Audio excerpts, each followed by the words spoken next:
Welcome to this week's edition of Mountain Outhouse News. I'm your host, Jam Jam. This is the craziest to happen in running this week.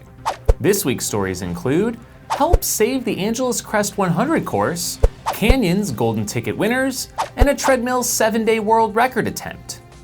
The Angeles Crest 100 is again facing new federal regulations that may well end the race as we know it if something isn't done to save it. If you value this race, one of our oldest 100-milers in the country, listen up and see about taking some action with your local representatives. This is a federal bill, so you can make a difference no matter where in the United States you live. Similar to the creation of the Granite Chief Wilderness, which threatened the future of the Western States 100, the Sheep Mountain Wilderness now threatens Angeles Crest. There is prior precedence for allowing historical important recreation events such as the Western States 100, and we are hoping something like this can be included in the final version of the bill for what they plan in Southern California.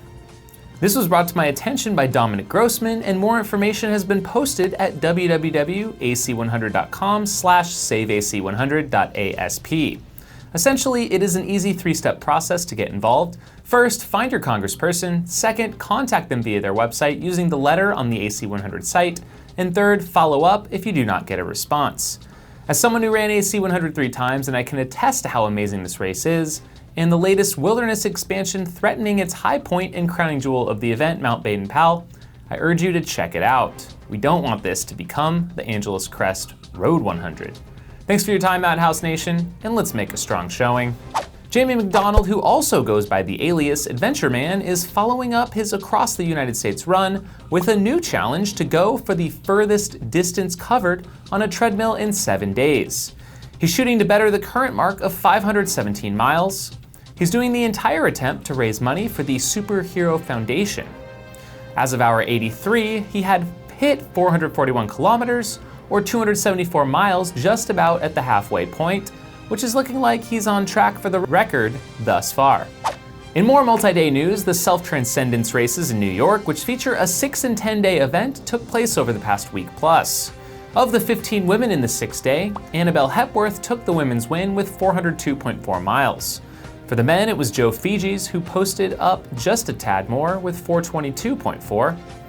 On to the 10-day. Total of 22 men and 13 women participated, with Makula San Marino winning the women's race with 584.8 miles, while the men's race went to Bajargal Bayamba with 759.2. Most impressive might be his final day total, with 87.2 miles, the third most out of any of his days running. Next up, results from the ultra trail Mount Fuji. This was a doozy this year as weather forced the race to call it early, just as it has for many years out there. Sounds like one brutal race. The leaders were able to outrun the storms and complete the entire full circuit.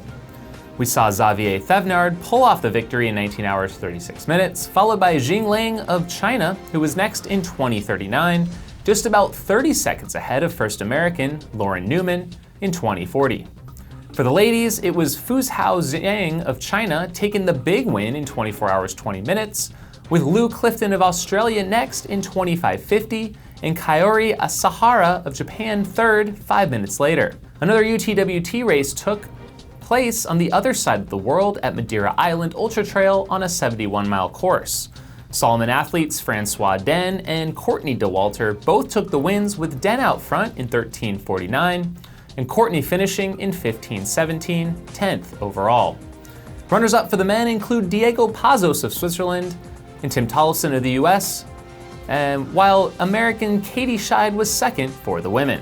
Now back to the US for the Canyons 100K, which was run on a snow-altered route thanks to all of the California snow this season, and was the final Western States Golden Ticket race of the year. Jimmy Elam was able to nab the first ticket with his 9:23 win, ahead of Brian Condon, who was second in 9:38. On the ladies' side, Catherine Drew of Canada nabbed the first ticket in 10:58, with Kim Magnus second in 11:23. Can't help but shout out Canyons and its giant check golden tickets. Pretty sure next year we may see golden ticket billboards given to the winners. Here's an interesting report from Canyons. All we have to go off of is a post from Dan Foley on Facebook, who witnessed a pacer actually pulling their runner with a leash during the race. We don't know who this was, but newsflash, unless you're in Trans Rockies, and it is specifically allowed, do not do this in ultra running. Dan did his duty by approaching the runners and telling them it wasn't in line with the spirit of the sport. The pacer apparently freaked a bit, put away the leash, but then proceeded to pull their runner by the hand. Seriously puzzled on this one, folks. Not even sure what to think. Arizona's classic Zane Gray 50 turned 30 this year and ran a modified out and back course for the second year in a row. Jake Lawrence was this year's winner in 8 hours 38 minutes, while Nicole Bitter continues to be on a roll this spring, winning for the women in 9:24. Badwater's Salton Sea event was also this weekend in Southern California. It was a team of 3, Joshua Jackson, Walter Higgins, and Dan McHugh, finishing first overall in a new course record of 15:05. The teams in this event uniquely have to stick together throughout the entire race.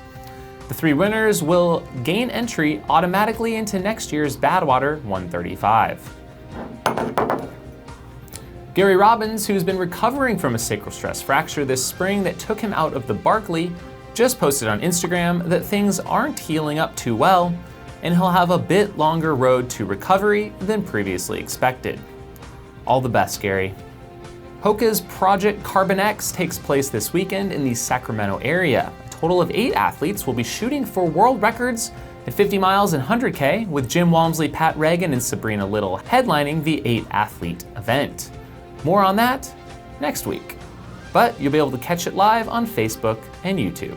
And with that, thanks for tuning in to episode 143 of Outhouse News. Thanks for checking out the show, and we'll see you next time. If you have crazy stories to share or a question or feedback for the show, please leave your comments below. If you'd like to directly support the show financially, consider becoming a Patreon supporter of this channel, or pick up this custom pair of Jam Jam's Ram sunglasses. Links are below. Have a week.